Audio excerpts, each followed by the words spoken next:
Meus amigos, Santos mais uma vez frustrante, decepcionante, mas enfim, começo de trabalho de Vojvoda e a gente vai falar sobre isso logo depois da vinheta. Bora lá.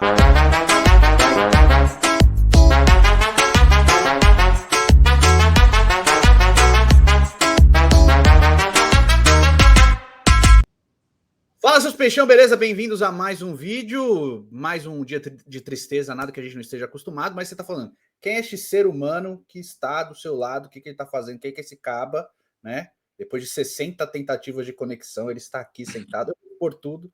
Mas, gente, eu vou... É um recomeço, já falei, já faz um mês que eu tô falando, vai começar uma nova pessoa aqui, vão se habituar e tal. É ele, tá? É este ser humano aqui, o Pedro. Ele vai se apresentar já já, mas, enfim, seja bem-vindo. Tomara que a gente faça muito sucesso daqui para frente, que o Vem Peixão cresça cada vez mais e todos os projetos que a gente se meter juntos, né? Você tem muita ideia. E, enfim, Pedro já era fã do canal, já era fã do Futirinhas. E aí me procurou, cara, detalhe do destino mesmo. Eu não tava procurando ninguém. Tipo, eu não olho mensagem geralmente de DM, que é muita. Caiu uma mensagem dele no meu colo. E às vezes eu acho que o destino ele traça as coisas. A gente chama de Deus, né? Acho que Deus às vezes escreve as coisas no caminho que as coisas têm que direcionar. Infelizmente tudo correu muito bem e o Pedro está estreando aqui hoje. Ele vai ter vídeos dele aqui, vai ter conteúdo dele aqui também. E para quem acompanha sabe que eu gosto de dinâmica de dupla. Já faço um futirinha, já fiz aqui também. Eu gosto dessa dinâmica de dupla para ter mais conteúdo, para ter mais robustez, etc.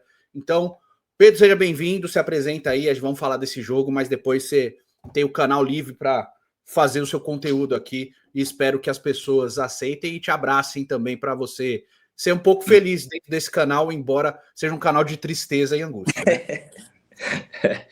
É isso aí. Pô, Edu, obrigado. Fala aí, galera do Vem Peixão. Prazer estar participando aqui do meu primeiro vídeo.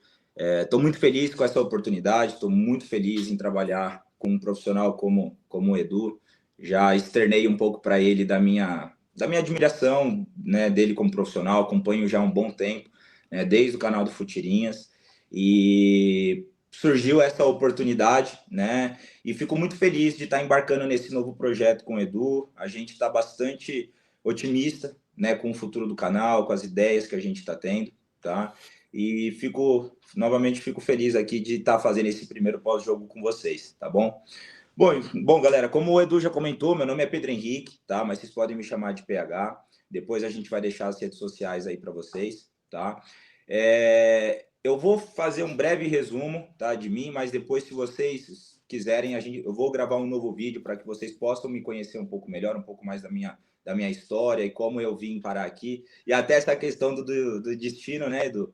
Uhum. Mas, bom, assim como todos vocês, sou mais um santista aí, sofredor, desde criança. Sempre fui apaixonado pelo time do Santos.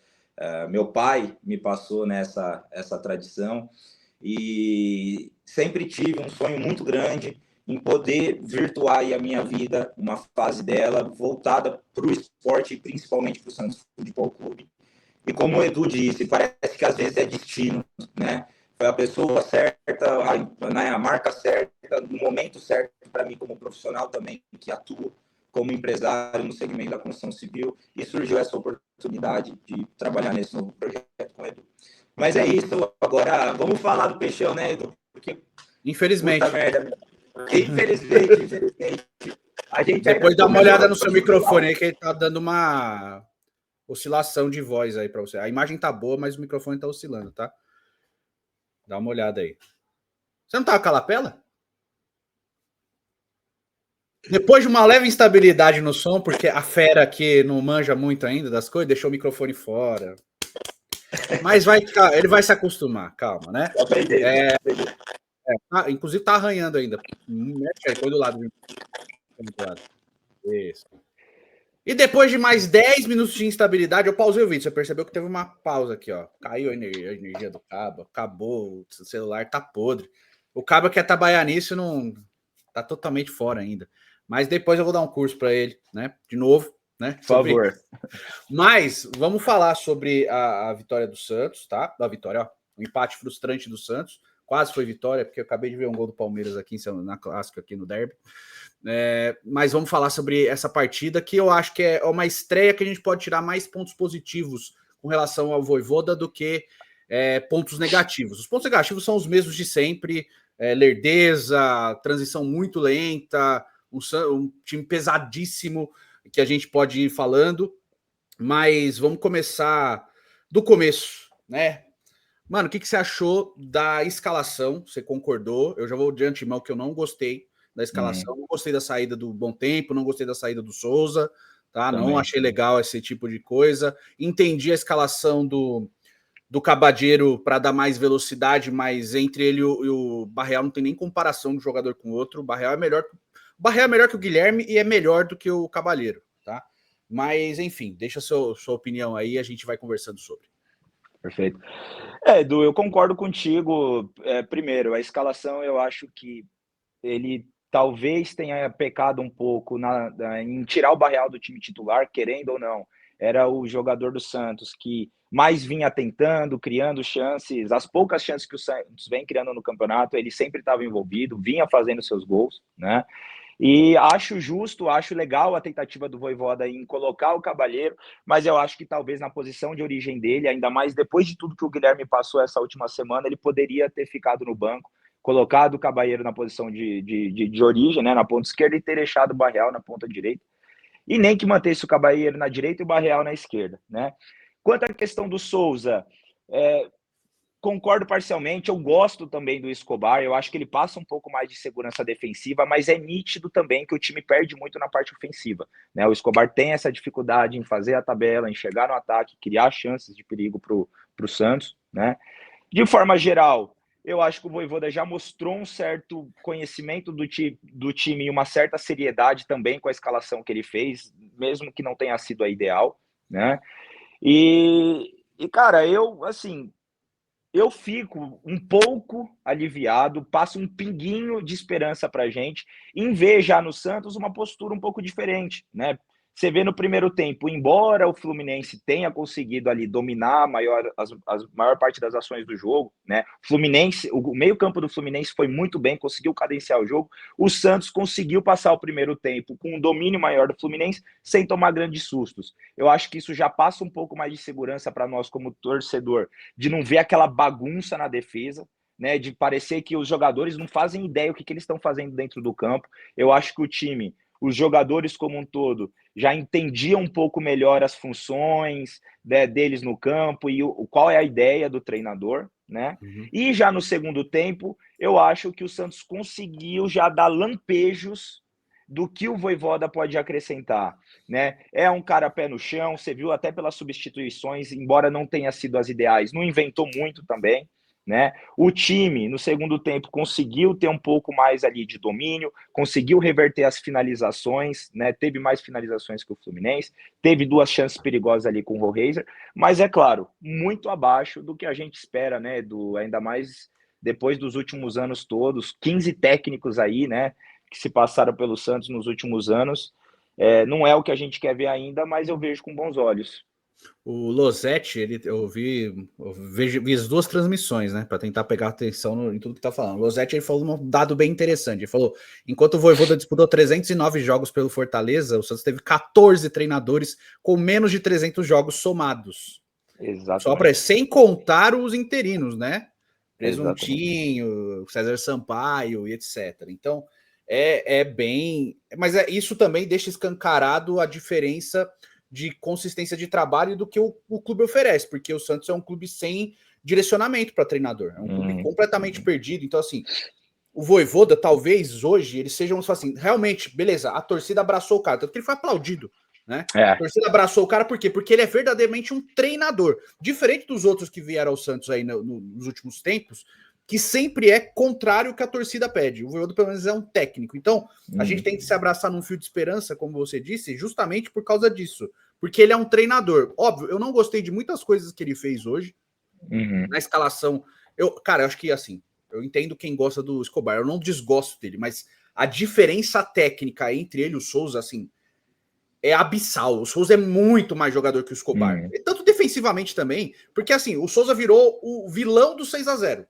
É verdade. O Escobar voltou contra o Bahia, o que ele fez diferente? Nossa, ele deu uma consistência defensiva.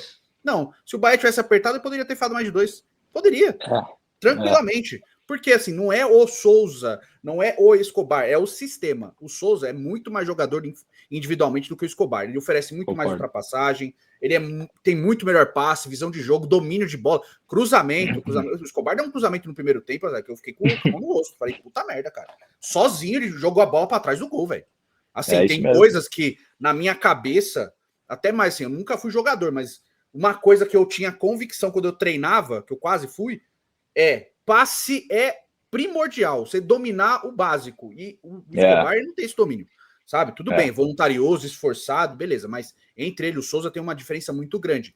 Porém, eu entendo que o Escobar tenha sido escolhido por ele, por quê? Porque o Vojvoda conhece o Escobar já.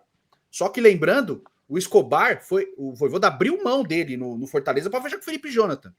Foi uma troca. A mesma coisa para o Guilherme. Foi um jogador que o Vojvoda escolheu para não continuar. Óbvio que ele não vai fazer esse tipo de coisa agora. É só para o final de ano. Mas já meio que a gente tem que entender esse caminho. O Bom Tempo ser reserva do meio de campo do Santos, para mim, é inaceitável. Absurdo. Ele sobra diante dos outros. E nem volante é. Pois é, e ele sobra diante dos outros que são volantes. Tá? O Rincon ainda é muito mais voluntarioso que o Zé Rafael, no meu ponto de vista, ainda. Eu acho que o Zé Rafael ainda tá muito aquém fisicamente. Ele parecia que ia dar uma continuidade e caiu muito de qualidade de jogo. Mesma coisa para o Mike. O Santi Romero, o ponta? Santi Moreno. O Santi acabou com o Mike no primeiro tempo, assim. Ele fez o que quis. O Zé Ivaldo sofreu muito para marcar, porque o Mike não marcou uma vez o Santi Moreno. Ele apareceu na frente do Brasão 3 vezes sozinho, porque era uma avenida. E é uma coisa que eu me pego muito, e você acompanha, você sabe. Pô, tacaram pedra no JP Sherman, não marca ninguém, não sei o quê. Olha o Mike. Só que o JP Sherman recebe 80 pau por mês, o Mike recebe 900. Entendeu? Caro e que tá entregando menos do que o outro, que todo mundo encheu o saco, que é um problema, virou terceira opção do setor. Vou falar, eu não gosto do Igor Vinícius, mas ele entrou muito melhor que o Mike. Muito melhor que o Mike. Concordo absurdamente. Assim, a diferença foi muito grande. E eu não gosto do Igor Vinícius, tá? Eu até acho que dá para trazer o Mike e tal, mas eu não abriria a mão do JP Sherman como foi aberto assim no Santos. Não teria feito isso tipo de escolha. Dito isso, o Barreal não podia ser reserva hoje. Vai jogar o Cavalheiro. Beleza, que seja na direita. Não tem problema, mas o Barreal tinha que jogar. Tudo que passou o Guilherme, e eu nem vou falar, o Guilherme jogou mal pra caramba. Eu acho que o Guilherme fez um primeiro tempo razoavelmente bom, só que de leitura de jogo 0. Tanto que ele ficou 5 vezes impedido em 7 impedimentos do Santos. 5 vezes foi o Guilherme. Então, assim, não, absurdo. Não pode. A leitura de jogo dele foi muito ruim mesmo. Mas foi o jogador mais perigoso do Santos no primeiro tempo, ao lado do Roleiser, que jogou bem o primeiro tempo. No segundo, ele caiu muito de rendimento com as mexidas do Vojvoda. Eu não gostei do Vojvoda botar o David e depois botar o Tiquinho e botar o David de ponta esquerda. Mas entendo que é uma tentativa de tentar acelerar um pouco mais o jogo. Entendi esse tipo de coisa. Só que eu não gostei de não ter entrado ninguém dos meninos que estavam bem. Eu teria entrado com o Souza, eu teria entrado com o Robinho Júnior, cara. Teria colocado no lugar do Cavalheiro. Ou você preenche o meio de campo, bota o Gabriel Bom Tempo ali para fazer o lado direito, fecha este meio de campo para ter um pouco mais de construção e aproximação. Porque, por exemplo, o Neymar, né? Que eu acho que é uma coisa que a gente tem que falar. O Neymar, ele tem uma diferença entre o que ele pode ser e o que ele é. Sim. E o que ele é hoje é muito aquém do que a gente espera e do que ele mesmo quer entregar. É muito aquém. Então, assim, o primeiro tempo do Neymar foi muito ruim. O segundo tempo, ele melhorou, né? Só que, assim, o Neymar não tem sido mais um jogador perigoso, ofensivamente falando. Por quê? Porque, como não tem construção no meio de campo, o meio de campo é muito espaçado, e aí é uma falha do Zé Rafael, porque a bola não rodar o suficiente, fazer com que o Roleiser e o Neymar precisem toda hora vir na intermediária defensiva para buscar jogo, para construir, vira um problema da construção dos volantes. E aí o treinador tem que arrumar. Eu não vou colocar a culpa no Vojvoda, o Vojvoda tá errado, não sei o quê. Eu acho que tem acertos e erros, mas olhando para o copo meio cheio, como você abordou, pelo menos nesse primeiro momento, a gente viu pelo menos uma consistência maior de um time, assim, pelo menos um time melhor posicionado, um time tentando um pouquinho mais de aproximação, tanto que no segundo tempo isso foi arrumado com o João Schmidt, que eu não teria colocado, e entrou muito mal, e deu um passe errado lá pro Mike na lateral, fiquei puto já. Mas Começou depois bem, né? ele se encaixou no time ali, ele virou um terceiro homem, coisa que o Vojvoda gosta de fazer muito, né? Voltando para o meio da zaga e ajudar a construir. Então, assim, talvez a gente tenha visto um vislumbre do que pode ser, só que ainda é muito pouco. Eu acho que tem que ter uma mescla muito maior entre jogadores mais velhos e jogadores mais novos. Eu acho que o Vitor Hugo chegando, junto com o Gabriel Bontempo, eles vão ter que jogar. Esse meio de campo do Santos precisa ter muito mais mobilidade e muito mais eficiência. É um meio de campo lento, de transição lenta e muito pesado. Então o Vitor Hugo e o Gabriel Bontempo, eles vão oferecer mobilidade e construção, coisa que esse time precisa. Cara, o Santos tem Neymar no ataque e não faz gol em ninguém, cara, é um absurdo. 3 jogos sem marcar gols. É um absurdo, não dá. Fora os gols que leva, tá? É isso mesmo. Então, assim, essa é a minha leitura no geral. E você? Edu, eu acho que assim, voltando um pouco para o que você disse do exemplo do Mike, né? E você falou que o Zé Ivaldo teve que dar muita cobertura. Diga-se de passagem, tá? Acho que o Zé Ivaldo fez um bom jogo. Não acho que comprometeu. É um cara que ajudou muito. Acho que talvez se fosse outro zagueiro do Santos que não tivesse a velocidade, a pegada um pouco mais forte de raça do Zé Ivaldo, talvez a gente tivesse tomado o gol por aquele lado. Né? Então acho que foi uma partida ok do Zé Ivaldo. Eu acho que até o Frias, né, que inclusive gostei muito da contratação, a estrear, eu acho que a gente tem que manter o Zé Ivaldo. Concordo com tudo que você disse do Mike. A questão do JP Sherman, para mim é inaceitável o que foi feito com ele, ainda mais com os concorrentes dele na época para a posição, né? E outra, ele é titular da seleção de base, bicho. Não é possível que ele seja não é possível. Nulidade. Exatamente. Agora, tem que ver que o time do Santos todo estava mal na época que ele saiu, né? Mas eu acho que o Vojvoda, pelo perfil dele, ele já deve voltar a dar algumas oportunidades, sim, pro JP Sherman. Ou pelo menos ele vai ter a decência de ajudar o clube a falar, olha, não tenho intenção de utilizar essa joia, vamos negociar da forma correta, empresta, né? E por aí vai. Cara, do Escobar e do Souza eu concordo absolutamente, mas o que eu acho que para mim, pega um pouco no quesito Escobar, e que eu acho que talvez é o que mexe um pouco com a torcida do Santos hoje em dia, é que a gente vê no Escobar o que a gente não vê no Santos há anos, que é um mínimo de raça. Você vê nele a vontade de ganhar, sabe? Ele pode não ser o mais técnico. E beleza, isso não ganha jogo, eu concordo, mas eu acho que isso um pouco a gente, como torcedor, acalenta um pouco ver um cara brigando até o final. É um cara que, sabe, comemora, que ele fica aguerrido e fica bravo. Mas concordo que o Souza, uma vez que o time se encaixar, sem dúvida alguma deve ser o titular. É muito mais técnico, é muito mais promissor, é muito mais jogador do que o Escobar, né? E eu também gosto que é um jogador, sim, raçudo, é um jogador que veste a camisa, né? E, cara, assim, a questão do meio-campo do Santos, eu concordo com você, eu fico muito chateado com esse começo de trajetória do Zé Rafael no Santos. Eu realmente esperava bastante dele. Eu acho que tem muita questão da parte física, mas a gente não está no momento, não está no ano de trazer jogadores para vir se capacitar fisicamente aqui. Olha o Arão aí.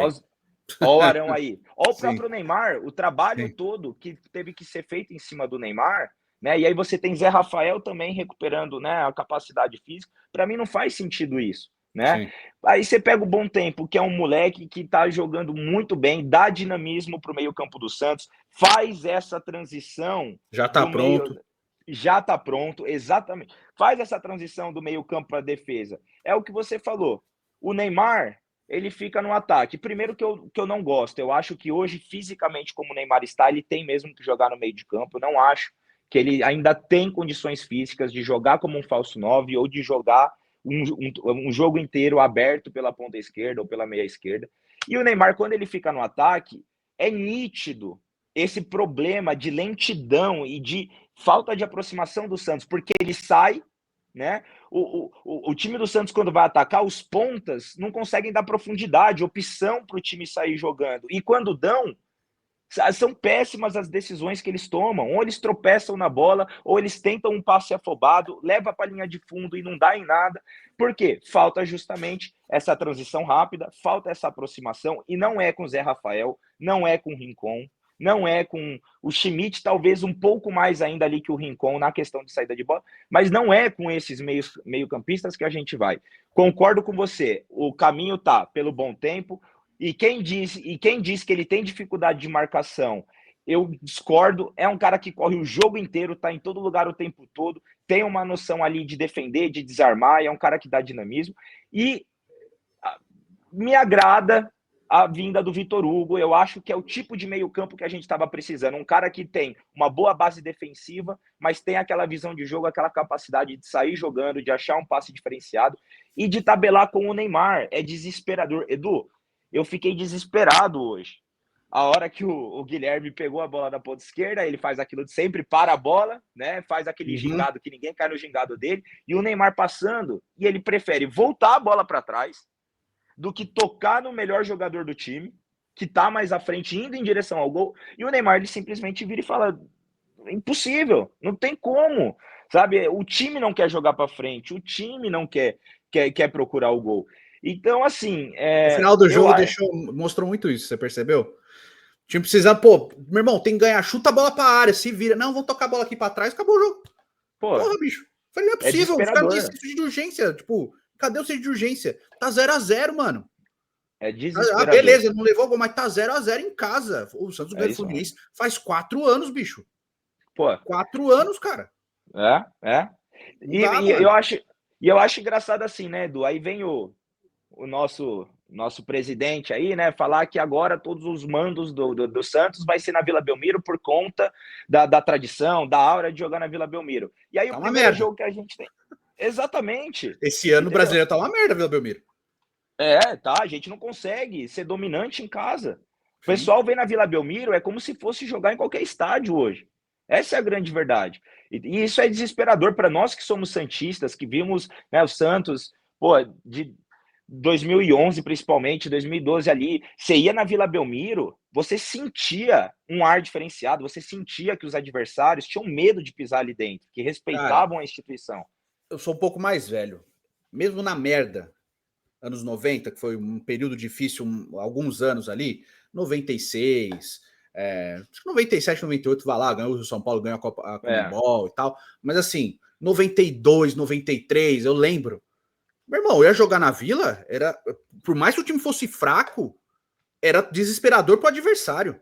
Desesperador, assim, tipo, era muito difícil bater o Santos na Vila Belmiro. Hoje em dia, né? O Santos foi abrindo mão também dessa coisa de caldeirão, né? Aquela parte de trás ali da arquibancada virou o camarote da família Neymar, gente. A gente não pode fechar os olhos e fechar que não é e tal. Mas é o camarote da família Neymar ali, né? O Aiva, não sei o que lá. Então, não tem o que fazer. Tipo, foi abrindo mão disso. Eu quero saber quando é que vai começar a reforma do estádio, né? Porque quero saber. Assim, tá, vamos mandar tudo na Vila Belmiro. Tá, vamos mandar tudo na Vila Belmiro. E depois? Como é que vai fazer? Ai, não tem mais aura. Não vamos jogar onde? Porque não tem aura para jogar em lugar nenhum, pô. Então, assim, se for pegar em Marcelo Teixeira, meu irmão, eu vou descascar a banana aqui, o bicho vai pegar, porque, enfim, né? Eu já sou persona não grata ali do clube, só vou aumentar o negócio, né? Assim, tudo que ele fala eu duvido, tudo que ele fala eu não acredito, eu não acredito nele. Eu tava no tal do café da manhã que vi me enchendo o saco por causa dele e tal, que eu tava lá para ganhar a camisa, né? Tipo, eu preciso ganhar a camisa do Santos, né? Mas enfim, e eu vi muito as propostas, eu achei as propostas boas, só que nenhuma delas foi feita, nenhuma das propostas que eu tava lá foram feitas. Só um adendo, né, Edu? É mais do que ele sempre fez. No papel é tudo lindo, né? O plano, o projeto, ele convence todo mundo. E na hora da prática, né? Exato. E o Rodolfo fez um vídeo recentemente que é muito grave, que ele fala que, na verdade, quem manda no Santos, manda e desmanda no Santos é o filho dele, que não tem cargo no clube. Assim, é ainda pior, porque se for o filho dele... Enfim, a gente vai entrar em várias coisas aqui do Santos abrir mão do que é o Santos, abrindo mão literalmente da base, assim, deixando de lado, deixando pra lá, como se não fosse nada, sabe? Tipo, não tem nada a ver com o Santos. Mas a parte boa de hoje do Vojvoda, mesmo que ele não tenha colocado, botou só o David, que é atleta formado na base, além do Neymar e tal, que já tá lá.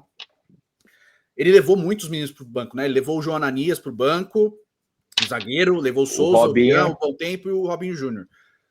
Eu quero ver, né? Eu queria ver o Rian jogar. Tomara que o Rian consiga convencer o Vojvoda que ele merece oportunidade, porque assim, a gente tá tão na briga por um camisa 8, cadê um camisa 8? Vai usando todo mundo e não usou o menino nenhuma vez. O que o Matheus Bach fez no último jogo, assim, cara, eu achei criminoso. Ele botou o Rian 2x0 contra o Bahia, 41 do segundo tempo. Vai lá, menino, tem os seus minutos aí. sabe? É desonesto, chega a ser assim, desonesto. A mesma coisa do Marcelo Teixeira, no que viralizou ele conversando com um torcedor, cobrando ele do Luca Meireles, falou: o Luca Meireles não é da base, ele é atleta profissional. Mano, vai cagar, bicho. Sabe? Isso é um absurdo, cara. É você olhar pro torcedor e falar: você é um imbecil, você é um otário. É um absurdo. É um absurdo. Sabe? O cara não tem somados pelo profissional 4 jogos. E as pessoas elas não conseguem entender. Falam, mas ele entrou em 19 partidas, não fez gol. Gente, não é a quantidade de partidas. Você pode entrar 60 partidas seguidas e jogar 1 minuto. Você tem 60 jogos. Mas você não tem 60 minutos disputados. É isso que a gente fala. Na minutagem, o Luca Meireles falou não fez nada. O moleque é artilheiro do Sub-20. 13 gols em 10 jogos. O Guinegão, 6 gols em 12 jogos. Foi profissional, 3 gols em 3 jogos seguidos pelo Corinthians. Está jogando hoje um clássico, né? O Luca Meireles quase não jogou. O Guineão teve 3 partidas seguidas como titular e fez 3 gols. 4 partidas seguidas, fez 3 gols. É isso. Isso é minutagem. Coisa que o Dorival fez no próprio Santos, né? Ele subiu o Thiago Maia, o Zeca, foi ele que utilizou esses meninos, né? Então, assim, é isso que a gente cobra. Ele bancou o Gabigol titular totalmente no clube. Isso que a gente cobra de técnico no Santos. A gente torce para que o Vojvoda faça essa escolha, entenda isso. Na coletiva de apresentação, ele falou muito sobre isso. E eu espero que ele viva o que ele disse.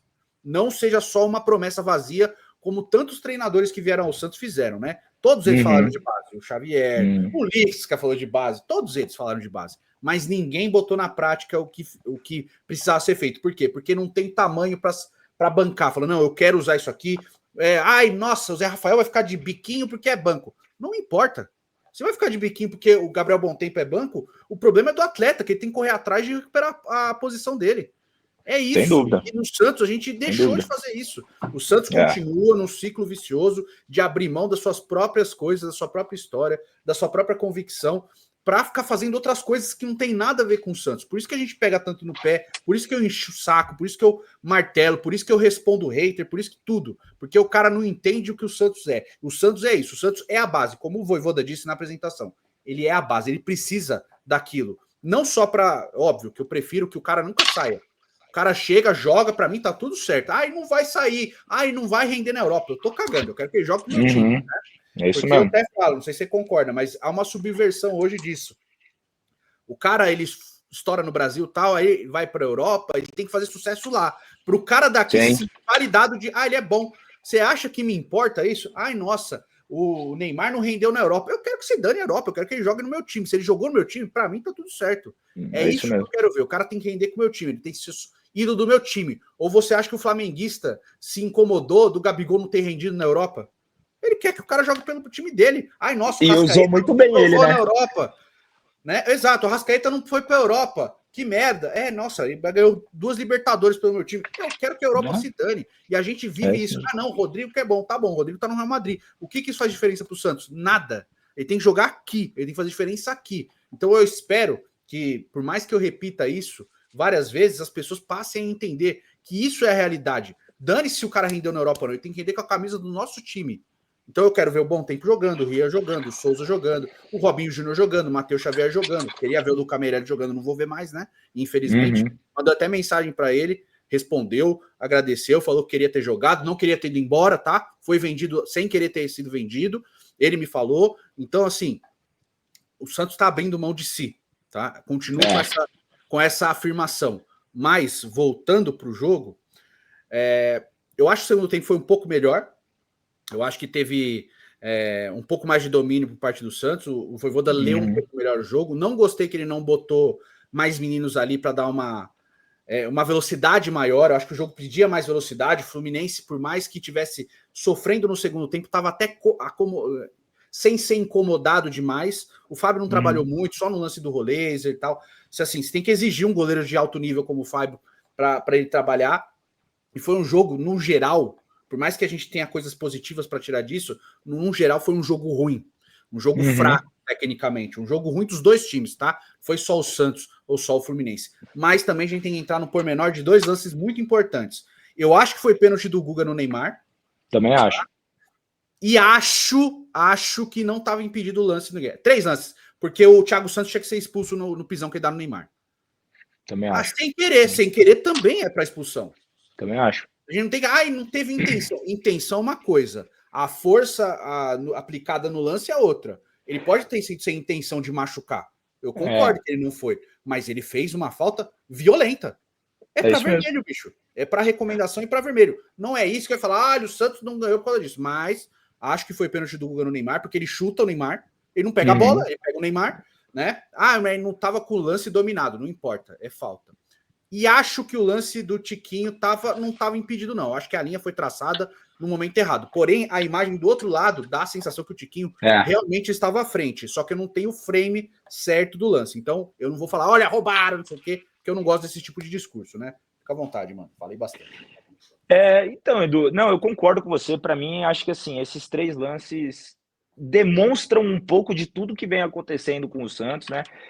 E eu concordo com o que você disse. O lance do Thiago Santos, para mim, foi para expulsão, pela força que ele entrou desproporcional no lance.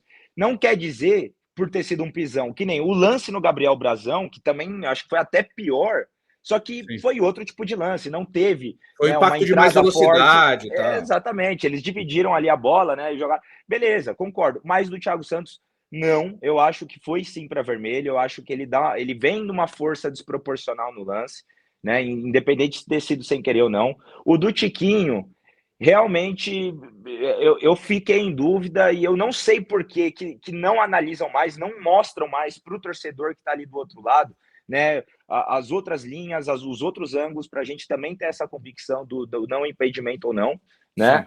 E achei que foi pênalti no Neymar, tá? Eu achei que o joelho do Guga estava muito alto, fora o que ele chuta o Neymar. Ele chuta o braço do Neymar, né? Os 2 braços do Neymar batem na bola justamente porque ele chuta. Exatamente. E outro, o Neymar vem disputar a bola de frente, como quase de ombro. O Guga não, ele vem de frente pro Neymar com o joelho levantado, né? Poderia ter lesionado muito mais sério o Neymar ali, então concordo com você. Não muda o fato que o jogo, taticamente, tecnicamente, foi ruim de ambas as equipes, foi um jogo moroso, foi um jogo chato, né? Mas o Santos poderia sim ter saído com a vitória. Principalmente que eu concordo com você de ter colocado a molecada da base. Tanto é que no segundo tempo, quando o Santos, parece que o Vojvoda conseguiu ler um pouco melhor o jogo, o time começou a jogar um pouco mais compactado ali, né, um pouco mais próximo, é nítido o cansaço que o mesmo meio-campo do Fluminense que dominou o jogo no primeiro tempo, o cansaço deles no segundo. Os 2 volantes, o Martinelli, o Hércules e o Martinelli, né? O Hércules e o Martinelli, eles já não conseguiam mais nem marcar e nem sair jogando. Tanto é que o Renato Augusto depois entra com o Thiago Santos e com o cabeludo Otávio. E se o Vojvoda tivesse ali no começo do segundo tempo e com certeza ele percebeu, mas tivesse tido a coragem de ver que o meio de campo do Fluminense estava cansado, estava rendido, colocado ali a molecada da base para ter dado velocidade, ter dado o drible, o toque mais rápido, muito provavelmente o Santos teria conseguido sim esse gol de vantagem. Então, assim, mas de novo, é o primeiro jogo do Vojvoda, a gente não pode criticar ele por conta dessas faltas de tomada de decisão, porque ele ainda está conhecendo o time, ele está ganhando confiança ainda das decisões dele, dos jogadores que ele tem em mãos. Então, assim, Edu, não tem muito para onde fugir. Não foi um jogo bom, não foi um jogo bonito, mas a gente volta para aquela questão. Quem olha o Santos dos últimos 10 jogos e quem olha o Santos desse jogo, já consegue ver o time um pouco mais organizado, o time um pouco mais, né, ali jogando, mesmo que pouco ainda, mas ali um pouco mais próximo, né? Você vê um pouco as ideias do Vojvoda começando e também da postura dele. Você olha para o Vojvoda e você vê um técnico, né? A forma que ele fala, a forma que ele se impõe dentro de campo. E eu acho que isso vai ser importantíssimo para o elenco do Santos. Viralizou uns vídeos dele cobrando muito bastante ali corre, continua, não para não! É isso mesmo. É isso que falta. Tá parando, caralho! Solta um porra no meio do treino, mas é isso que falta. O Kleber Xavier faltava passar uma vassoura ali antes dele, onde eles iam treinar, entendeu? Sim. Os caras erravam o chute 20 metros do gol e o Kleber Xavier batia a palma e falava, é isso aí, rapaziada, é aí que a gente tem que ir. Então, ficou uma cultura, essa é a minha visão, tá, Edu? Eu acho que o problema do Santos é muito além de técnico, eu acho que tem toda uma gestão, toda uma diretoria. Exatamente, mas eu acho sim que o técnico certo consegue mudar esse time minimamente para que a gente faça um campeonato brasileiro minimamente seguro e se classifique talvez até para uma Sul-Americana, né? Mas vai ser difícil porque são anos e anos de jogadores que não tiveram técnico. São anos e anos de jogadores que fizeram o que eles queriam dentro de campo, que nunca tiveram que fazer um treino tático, uma movimentação de aproximação, sabe? Jogar ali, né? Como eu gosto de falar, né? O box to box. Não tem. Você não consegue ver no Santos, cara. É desesperador. Uma jogada ensaiada, uma movimentação tática. Parece que os jogadores eles pegam a bola, olham para todos os lados e tocam para o mais fácil, que é para onde? Para trás. Para mim, o mais marcante foi o Roheiser. Teve um lance ainda no segundo tempo que ele já estava jogando na ponta direita. Primeiro que ele estava buscando a bola quase na nossa área ali, que já é um absurdo, né? E aí, acho que foi o Mike, tocou para ele, passou, só que só o Mike. E ele olhou para o resto do time do Santos e não tinha para quem tocar. O Roheiser toca para trás, ele baixa a cabeça e faz negativo com a cabeça, porque deve ser desesperador para quem sabe jogar bola, porque não é todo mundo no Santos do que sabe, né? Mas para quem sabe, igual o Roheiser, igual o Neymar, né? Deve ser desesperador, Edu.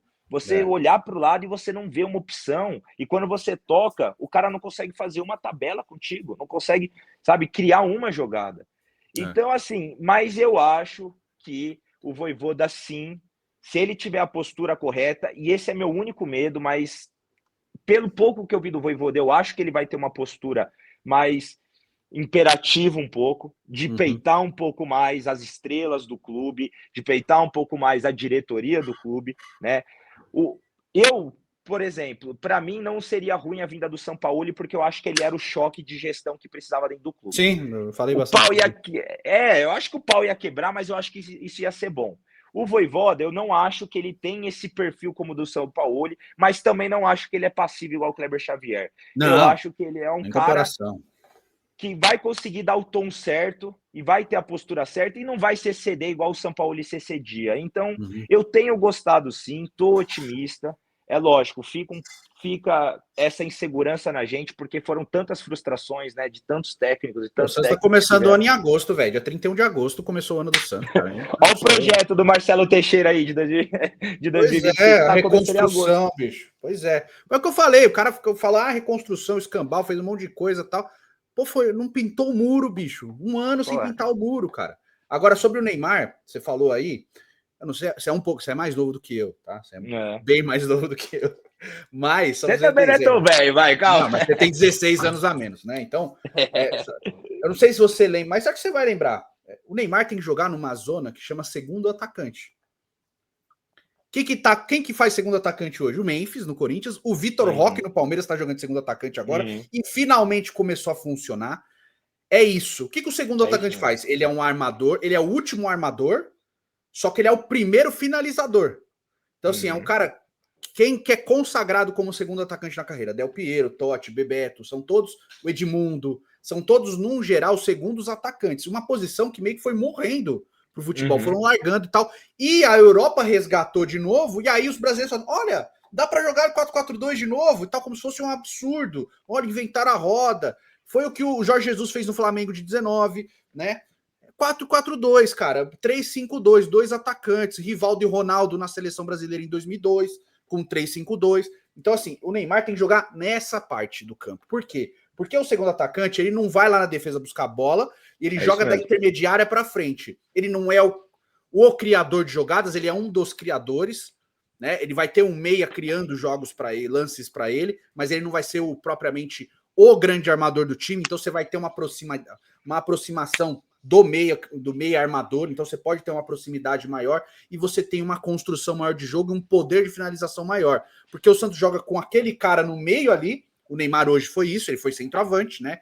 Ele se movimenta, ele é o falso 9 e tal, mas não tem ninguém de referência. E um segundo atacante, ele tende a buscar essa tabela. E eu posso falar de inúmeras duplas de segundo atacante, Bebeto e Romário, Del Piero e Trezeguet, Ibrahimovic e Adriano. Você tem um monte de duplas de ataque que funcionaram muito bem. Então eu queria ver isso no Santos. Eu acho difícil Eu com o também. Voivoda, porque ele é adepto dos pontas, mas eu acho que pode ser um caminho, tá? Ele já usou 3-5-2, já usou 4-4-2. Eu espero que ele veja isso e detecte isso no Neymar. Segundo atacante. Pô, o Robinho no Santos era segundo atacante, gente. O pai do Robinho Júnior. Ele não era ponta esquerda. Depois, em 2010, ele foi ponta direita com o Dorival, mas ele era um segundo atacante, jogando com o Alberto e depois com o David. Era uma dupla de ataque. E ele era armador? Não, ele armava também. Dava essa mobilidade, mas o Santos tinha 4 no meio de campo. O 2004 com o Ricardinho com o Elano, e 2002 com o Diego e com o Elano.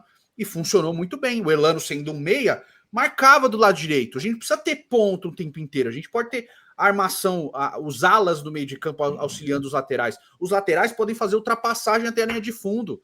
A gente pensa muito, lateral tem que construir por dentro. Não necessariamente, você pode ter isso, mas você pode ter outras alternativas também. O que me pega muito, não vou falar nem o caso do Voivoda, mas no geral, é essa limitação. Tem que ter o lateral que constrói. Se o lateral não construir por dentro, não tem o que fazer. Porra, bicho. E assim, é beabá, pra mim me incomoda, porque é o básico, é o beabá. Não tô falando de compactação, de aproximação, de pressão ofensiva, tô falando de posicionamento. E isso abriu-se mão muitos anos no Santos, cara. O Santos abriu mão disso muito, muito tempo. E isso me incomoda bastante. Então, eu vejo o Neymar nessa posição, segundo atacante. O problema é que não é utilizado assim. Quando o Neymar joga de meia e tem um centroavante à frente, é 4-2-4. Aí você não tem meio de campo. Você não pode fazer um 4-4-2, um 3-5-2 com o Neymar de segundo atacante, com o apoio dos alas? Como que, por exemplo, o Voivoda faz geralmente. Ele já fez no Fortaleza. Ele fazia com o Tite de lateral esquerdo, sendo o terceiro zagueiro. Era no lateral. Assim, no Santos, eu não vejo nenhum dos laterais com isso, além do Escobar. O problema do Escobar é a altura. O Escobar tem 1,71 m de altura. Então, para a estatura da área, é complicado, né? Mas eu vou falar um momento que encaixou com 3 zagueiros e funcionou, quando o Presuntinho assumiu, que ele bota os 3 zagueiros. Que ele põe o Dodô puxando para... né? Tudo bem, não funcionou no geral, acabou rebaixado, até por causa do 7-1 lá. Até ali, ele tinha acertado os 3 zagueiros. Quando deu errado ali, ele parou de usar. Aí voltou para 4-3-3 e foi ladeira abaixo. Mas foi um arranjozinho, deu um encaixezinho com 2 atacantes, Marcos Leonardo e Morelos, que Morelos machucou contra o Palmeiras, mas foi um 3-5-2 muito funcional. E aí, parou de fazer porque deu aquela merda com o Inter, lá com o Vladimir. Mas tem caminhos, tem possibilidades, tem encaixes. Tanto que a chegada talvez, se o Zaid Romero vier, o Frias acertar, você vai poder fazer isso com o Luan Pérez do lado esquerdo. Você vai ter 3 zagueiros para fazer isso. Então, eu espero que ele busque alternativa, porque aí você não vai falar, mas o Escobar na defesa. Não, mas aí tem o Souza para fazer a infiltração de ala, não precisa do ponta. Você não precisa ter o Souza e o Guilherme de ponta. Você pode ter o Souza como ala esquerda, sei lá, o Igor Vinícius lá à direita, ou o próprio Gabriel Bontempo na ala direita, porque você vai ter 3 zagueiros.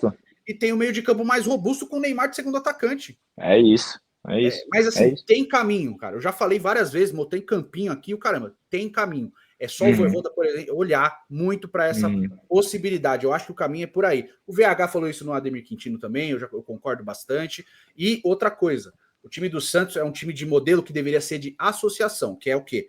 A aproximação dos principais jogadores. O que o Santos faz? Ele espaça os principais jogadores. Eu vou dar um jogo exato do que isso aconteceu. Corinthians e Santos na Arena, com o Dorival Júnior. Primeiro tempo, o Santos dominou. Por quê? Porque tá todo mundo pertinho, compactado, trocando passos, o quê? O Dorival abriu o time no segundo tempo, o Corinthians fez o gol, porque ele passou o time, o Santos ficou perdidinho, porque estava aproximado. É isso, jogo perto, o jogador tem que estar perto, o Rolê tem que estar perto do Neymar, não longe, o Gabriel Bontempo tem que estar próximo deles, para quê? Ter a triangulações e construção. E o Santos não faz isso, cara. Não faz isso. Mais algum adendo que tu quer fazer? Não, só complementando isso, né? Para mim é justamente isso que é o mais bizarro. Todos os técnicos que passaram do Santos nunca pensaram em desenhar um modelo em que os principais jogadores do time, os melhores jogadores do time, jogassem juntos. É sempre isso. Estão sempre muito espaçados, né? Concordo com você, essa insatisfação com o 4-3-3, a gente reclamava, essa é a verdade, que a gente reclamava de vez em quando, mas o último cara que fez isso, e hoje eu sinto falta pra caramba, era o Sampaoli, que era um cara que analisava jogo a jogo, testava escalações diferentes. Coisa que o Voivoda falou que vai fazer também, né? Que eu espero de verdade que faça. E, cara, de verdade, para mim, 4-3-3 já não existe mais, a não ser que você tenha 2 pontas muito bons, muito diferenciados, e que você tenha um meio de campo muito bom, tanto na parte defensiva, quanto na parte ofensiva. Então você faz essa transição muito rápido, aciona os teus pontas que também participam da criação de jogada, e não é só Deus me acuda correndo lá para frente, né? E o próprio centroavante vai estar sempre recebendo bolas ali em jogadas trianguladas, jogadas ensaiadas. Então é isso, Du, para finalizar, para mim 4-3-3 já é algo que tem que parar de ser usado no Santos, a gente tem que tentar coisas novas, tem que tentar estratégias novas, e tem que começar a usar formações diferentes para cada tipo de jogo. Cada jogo é um jogo, cada adversário é um adversário. E para mim, a partir do momento que você tem um técnico que insiste sempre na mesma coisa, independente, né, do adversário, de estádio, de se está no mando ou não, para mim não serve para ser técnico do Santos. O técnico do maior clube do mundo, ele tem que ter a capacidade, né, de avaliar todos os fatores externos à partida e poder tomar as decisões corretas, mudar a formação, tentar coisas diferentes, para que a gente possa, né, voltar aí a crescer, se Deus quiser, porque ninguém aguenta mais sofrimento, né, Edu? Porque tá só para finalizar, uma formação que o Santos foi campeão 4-4-2, 2011, o Santos tinha 4-4-2. Era Ganso e Elano de meia, Arouca e Pagode na volância, Neymar e Zé Love. Neymar e Zé Love, era uma dupla. O Neymar era segundo atacante, jogava mais para a esquerda, mas era segundo atacante. É isso mesmo. Entendeu? É isso então mesmo. não era 4-3-3. Ou seja, tem caminho. Tem, eu acho que tem. Tem informações, dá para fazer. Tem que fazer. Não dá para ficar nisso. Eu entendo 4-3-3 hoje, eu entendo que é o que o time está acostumado, ele tem que acertar o time, tem que encaixar esse time, mas não dá para ser limitante assim. Eu entendo também que o Vojvoda não pode ser demitido, eu não trocaria em hipótese alguma, independente do que aconteça. Também não. É o técnico para o time, mantém independente do que aconteça. Então, independente do que aconteça. Caiu, mantém. É esse o treinador, vamos ficar com o cara. Porque é um técnico de verdade. Então, assim, eu entendo que é ele para o ano que vem, porque 2025, cara, vê o que dá, mas é outro ano perdido, mais um. Né? É isso. Eu acho importante, só, Edu, terminar dando um adendo para os torcedores, né? Depois de tantos anos, a gente tem um técnico de verdade que tem um currículo de verdade, né? Então, a gente tem que ser o primeiro a pegar na mão do Vojvoda e mostrar para a diretoria que a torcida está fechada com o técnico e ponto final. Independente das vontades de seu Marcelo Teixeira, do filho dele, de diretoria, se perdeu ou não, a gente tem que mostrar que o Vojvoda é o técnico que nós queremos, independente dos resultados, porque a gente sabe que os resultados são influenciados muito mais pelo que acontece do lado de fora do que pelo lado de dentro. Então, eu particularmente estou feliz, acho que a torcida do Santos também está feliz, a gente tem um técnico que a gente merece depois de tantos anos, e eu espero que ele consiga ter a desenvoltura suficiente para mudar essas coisas dentro de campo, né? Beleza. É isso, cara. Seja bem-vindo, aí foi difícil, tá de boa? Tá tranquilo? Tô de boa, cara. Foi muito bom. Gostei muito do bate-papo aqui, poder interagir com todo mundo aí. Depois a gente vai pro formato de live de novo, vamos começar a fazer. Vai ter pré-jogo também, que o Pedro vai fazer, tá? O Pedro vai fazer pré-jogo. É uma coisa que não tem aqui no canal, então é um conteúdo a mais. A gente vai pensar em estúdio, vamos pensar essas coisas também, para conforme o tempo vai passando, para ir melhorando a qualidade do produto do canal com mais coisas, tá? Não vou falar, olha, vai ter tal coisa, porque senão a gente entrega o ouro, os outros começam a fazer e a gente roda, né? Cansar de ter ideia roubada pelos outros. Mas, enfim, é isso, tá? Um beijo para todo mundo, muito obrigado pela companhia, tamo junto, valeu, Pedro, seja bem-vindo. Valeu, Edu. Valeu, rapaziada. É nóis. Valeu, até o próximo vídeo, até amanhã, né? Até o próximo vídeo. Valeu. Valeu, tchau, tchau. Tamo junto.